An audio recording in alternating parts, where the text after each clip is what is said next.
Hi, everybody, and welcome to another edition of The Great American Story. I'm Ron Hoon, and as always with me is John Noetzel, the creator of The Great American Story.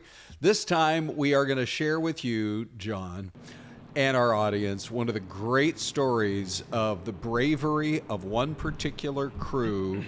It was a bomb crew. It was. They had they had continued assignments in the midst of World War II to go into enemy territory, drop those bombs, get back safely to British soil, and they did it again and again and again. 25 times. Probably the most famous bomber from World War II, I would argue. Maybe the Enola Gay, maybe is, right. But the Memphis Belle is hailed as, one of the bombers. It wasn't the only bomber that accomplished the 25 missions, which was that was your going home after 25 missions. That's right. That was but that was a daunting task in the 40s. It was a pretty good deal that Uncle Sam had for these flight crews. For sure. If you can make 25 runs, you get to go home. Indeed. And you'll go home as heroes. No doubt. And they did. But the odds that you could actually do this, I mean, we're talking about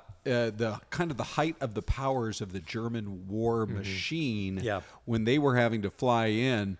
Those bombing runs, as I recall, began in November of 1942, and every few days they went out on another one and on another one, and it didn't wrap up until the spring of 1943. Yeah, so, we based all our bombers, or not all of our bombers, but a lot of our bombers in England as part of the 8th U.S. Army Air Force group, and the Memphis Belle was part of that group.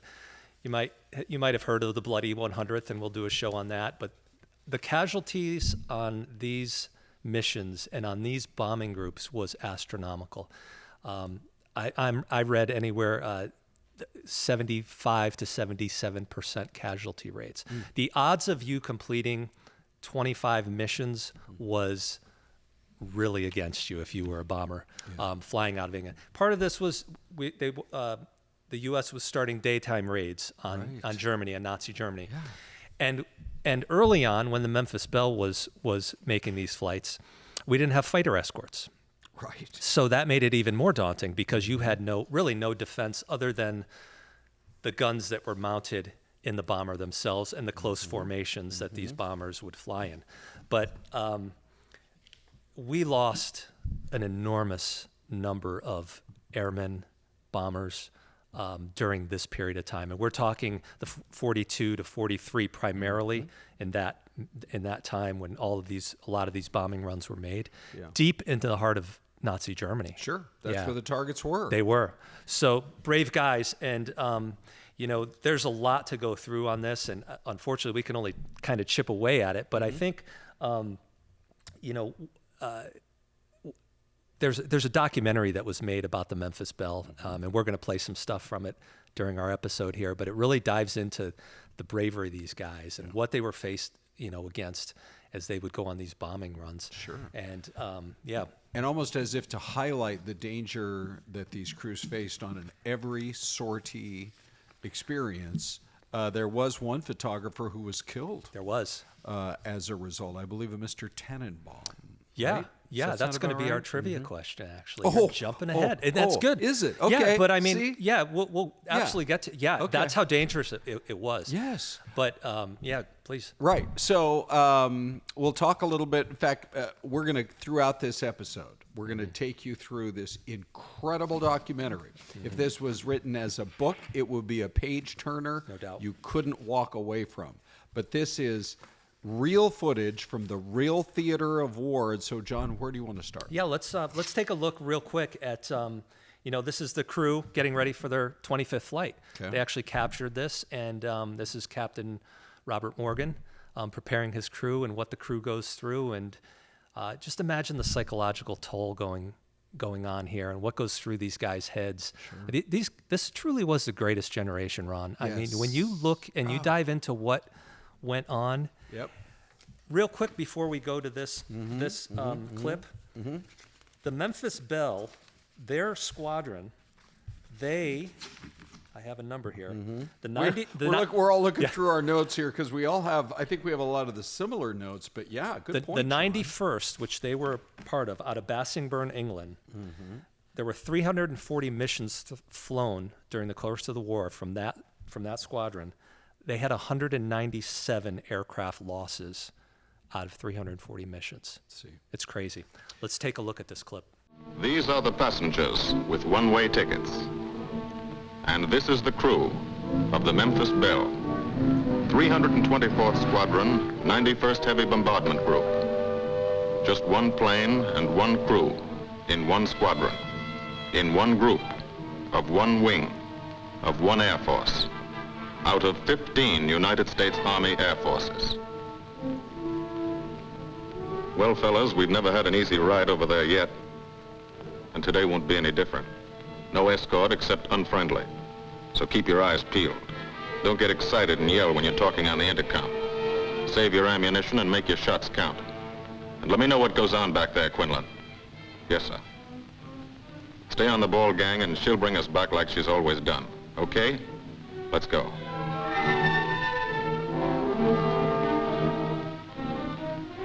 They have completed 24 missions in this, the toughest theater of air war, the big league of sky fighting. Their experience is priceless. And so, if the Memphis Belle comes back this afternoon, they will be sent to bring the vital lessons they have learned to thousands of air crew men in training at home. Home is America.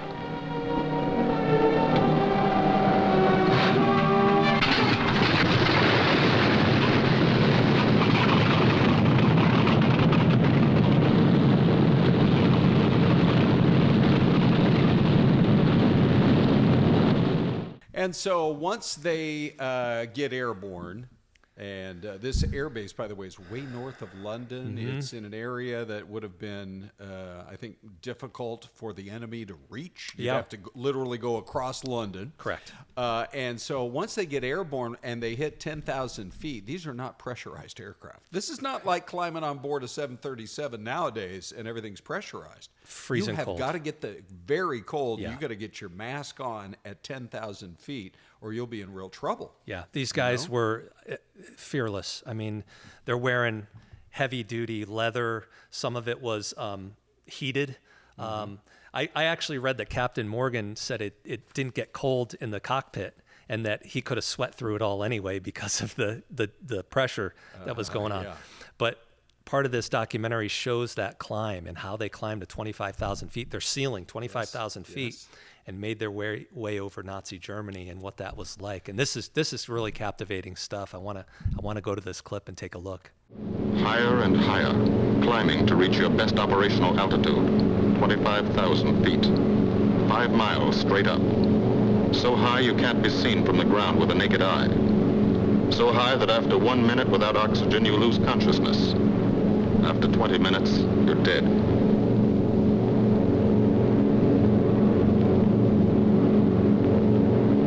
From now to the target, you go about your routine duties, plot your course, check your equipment, and wait, and think. Higher and colder. Temperature 40 degrees, below zero. Take off your glove and you lose some fingers. You look out at the strange world beyond. Reflections in plexiglass, like nothing you ever saw before, outside of a dream.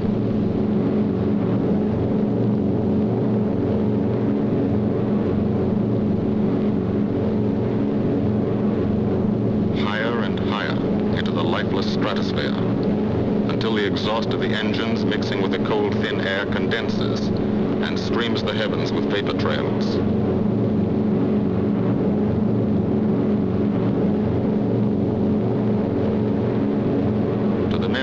They're far from beautiful, for they point like beckoning fingers to the formation, signposts in the sky for the enemy to spot us.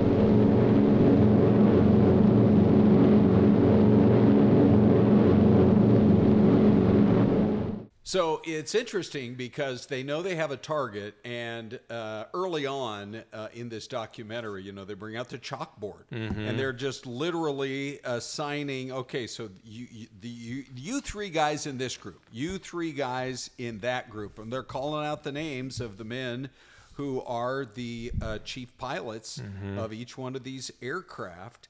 And I mean, it's, I actually wrote down a few. You can just imagine, he's up there pointing. It's like Barton, Bader, Beasley, you're one group. Riley, Brown, Wheeler, you're in the next group. Boom, boom, boom. And you see exactly where you're supposed to be. And just imagine, John, the fortitude and concentration that is required, because you know that once you get up to this high altitude, now you have to fly for 2 hours on average to the target, quickly drop your bombs, and then get all the way back to England. Again, 2 more hours. Yep. So it's a lot of hurry up and wait, action, and then a long flight home. No fighter escort. No. Flak, right? You have German flak batteries that are hammering you the whole way. Yeah. German fighter planes that are attacking you. Now, we did have fighters later on. They did introduce fighters that would accompany the bombers to their target, but the fighters could not go as far as the bombers. So the fighters at some point had to turn back. Right. So you always had these exposed bombers. And yeah, I mean, you think about it, the psychology of this is just what goes through these guys' minds, like the preparation, and then knowing it's highly likely you're going to be blown out of the sky, or you're going to be ditching, you're going to be jumping out of an aircraft that's going down. Sure. Maybe you're going to be taken prisoner. And they're even given advice if that happens. That's right. You destroy all your equipment, anything that the enemy might get into enemy hands. And then if you're interrogated, name, rank, and serial number only. Don't say another thing, because so many crews do go down. Now, some, of course, crews do not even survive going to the ground, but others do. They do want to make sure they know exactly what the rules are.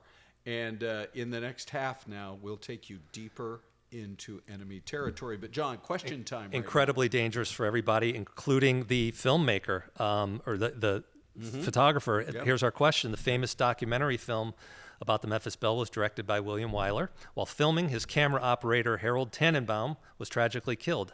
How did he die? A, his bomber was shot down by a German fighter. B, he fell out of the bomber during a mission. Or C, a midair collision with another plane. Probably all three are plausible. Yes, for sure they right? are. What do you think? I think I'm going to go with A, but I haven't done the full research here. So, yeah, it could be B or C. You can play along at home. We'll be right back.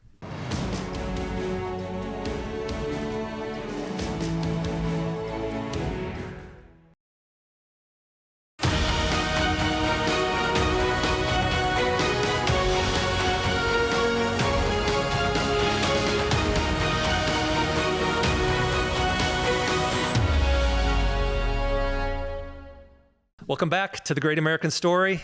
We're counting down to 250, the birthday of America, next July. Hey, we want you guys to be involved in our show here. So we have a YouTube question that we post regularly on our YouTube page.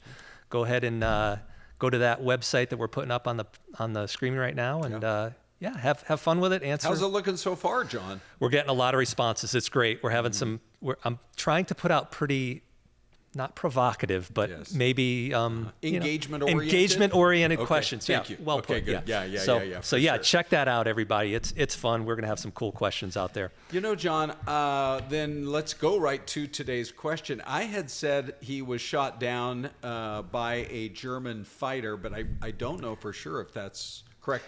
I do know the aircraft went down. I believe it was over France. You are correct. He was actually in a B-24, which is not what the Memphis Belle was. He was shooting. I don't know if he was actually shooting for this documentary or if it was for something else, but he was in a B-24 Liberator, and it was shot down.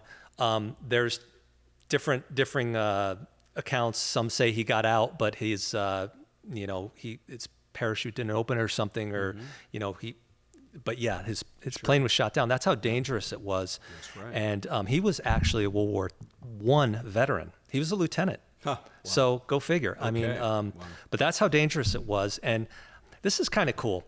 While Walter Cronkite spent some time in these B-17s. Oh, is that right? Yeah, he actually flew Okay. with these guys. So there were journalists that would go up with these Okay, guys. yeah. Walter Cronkite and Andy Rooney.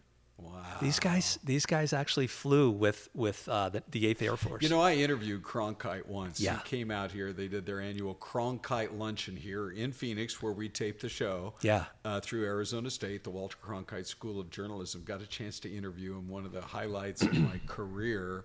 I wish I'd known that. I'm sure he would have loved to have spent a couple of minutes talking about that experience. Well, can you imagine just the fear of that's Yes, you're right. You're in a war zone, but now you're in a high casualty. Like, I mean, and if you know, in infantry, there's injuries, right? Mm-hmm. In the aircraft runs, most of it was casualties. Right. You know, so Now, anyway. I do think it's really important to point out that, by the way, these aircraft were good size for their time, but you still had to have room to cram 10 crew members aboard. 10 crew members. And, you saw in this documentary, they put that ladder up. It's just a random ladder somebody grabs, puts it up to the belly of the plane, and you go up through that little hole, climb into the belly, and get into your position, your vital position on board. But, John, I think when you mentioned earlier that we are talking today about the greatest generation, let's just point one thing out. These are all young men who, up until the time before the war, had completely different lives that were all brought together to try to defeat Nazi Germany and to represent the United States and our allies. The Brits, of course, have been fighting for quite some time. But just listen to, in this particular crew, so you had the main pilot, Robert Morgan. By the way, we need at some point to talk a little bit about how he came up with the name the Memphis Belle for sure. in the first place. Yes. But he's out of the hills of North Carolina, out of Asheville. He's an industrial engineer. The other pilot was a college kid. UConn, right? Yeah, he was a business admin student at UConn. Then you had the radio operator and gunner is a construction worker out of Spokane.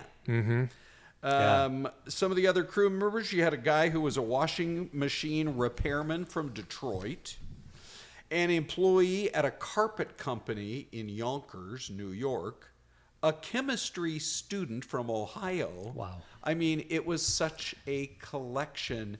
And yet, we talk about the bravery that they displayed. They came from every walk of life, many of them without very much experience That's right. in the air before it became incumbent upon them. No question. It really was a melting pot of, across the whole forces, really. Sure, yeah. These bomb runs were something else. Yeah. And I want to take a look at this bomb run that they did over Nazi Germany. This is their 25th mission. And this is what it was like for them.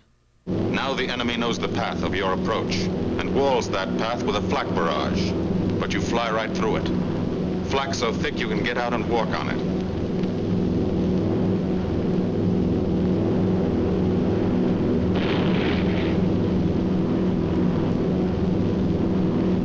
Morgan changes course every 15 seconds. Evasive action to confuse the flak batteries.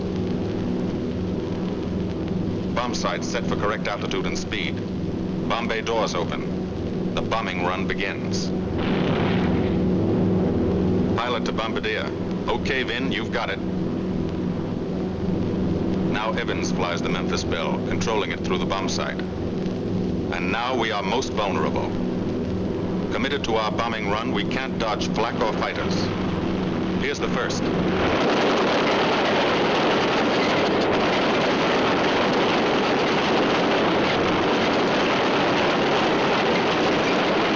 Turret fires at it. Evans must ignore the battle. Crosshairs lined up on target. Adjustments for wind drift made. 2 more fighters diving from 9 o'clock. Flak now has the range too. They've hit this fort, but he keeps on his bombing run.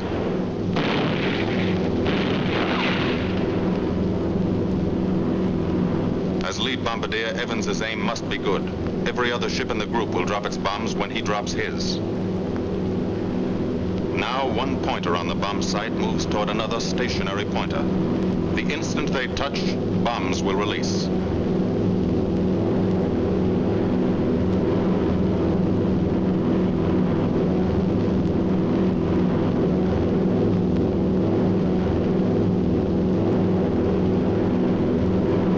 touch. Bombs away.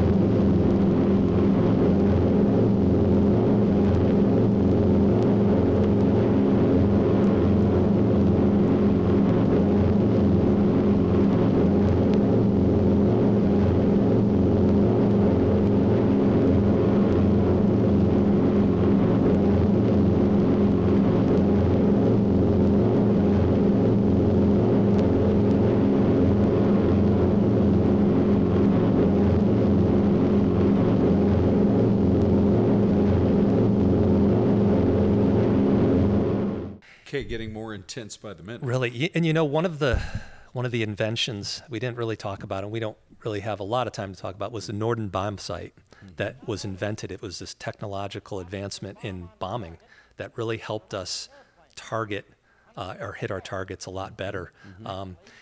There were some mixed results with it. It didn't work maybe quite as well as they'd hoped, but it definitely improved and was huge in the strategy and just in our bombing abilities, and it certainly helped over Hiroshima and Nagasaki. Yeah, and you think about, hey, I mean, it just feels like you're flying into a death trap. No question. But the military planners, particularly now for flight number 25, which I think they're probably maybe more nervous and superstitious to get through this one than any of the others. Yeah. You're going home if you make it home. But the way they had these groups assigned, you had a couple of groups that were headed off toward the north, almost as far north as Denmark. Yep, and that kind of leads to this next clip, which is the unfortunate part of a lot of these missions. This is some gripping content right here. I want you guys to take a look at this B-17 going down. This is really compelling stuff.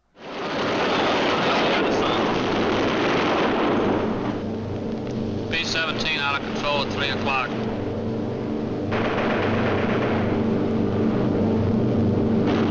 Come on, you guys, get out of that plane. Bail out. There's one. He come out of the bomb bay. Yeah, I see him. There's a tail gunner coming out. Watch out for fighters.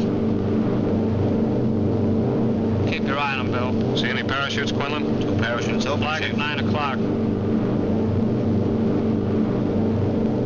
8 men still in that B-17. Come on, the rest of you guys. Get out of there. Come on, bail So out. far, there's 3 more shoots. Flak, 11 o'clock. Fighters, 6 o'clock. ME-109 at 3 o'clock. Keep after him, would you? I see him. I'm on him. Pretty intense stuff right there, Ron. Well, obviously the Memphis Belle made it back. It wasn't the first, like we were saying. There were others that had done it before them, but it was probably the most famous because it flew back to America. It was the first to come back to America and go on a tour and raise money and raise support for the war. So, but their landing, that 25th landing, that's really great stuff too. So let's take a look at that. This is really neat stuff. The Belle comes in for her landing. But first Morgan buzzes the field, cuts the grass with the giant fortress. It's against the rules, but this is a special occasion.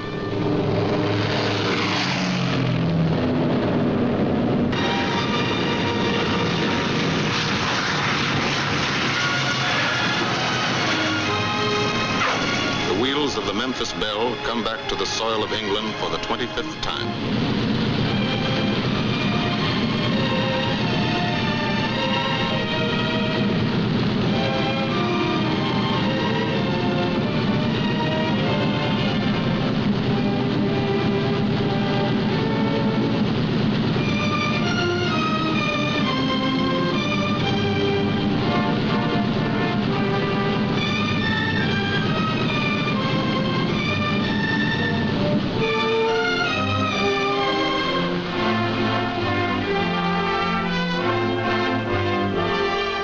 Okay, so 25, like I said, Memphis Belle was not the first to finish 25, but it was the first to complete 25 over Europe and return to the U.S. Well, we got to give Margaret Polk, Memphis, Tennessee. That's who Robert Marine fell in love with. Now, keep in mind, every one of these guys, as they shipped out to go overseas, they wanted to have a girl to write home to and who would write back to them. Yep. So Margaret was the Memphis Belle.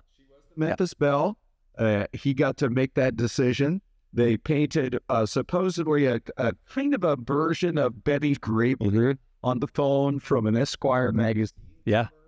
But it was enough to remind everybody on that crew, hey, he's getting home for his Memphis Belle, Margaret Folk. And it was really a cool love story. And at the same time, they were all going to hopefully go home. Yeah. He didn't marry her, though. He didn't marry her, and he got reassigned. He went into the Pacific after the war on another plane that he named after his future wife, Dottie.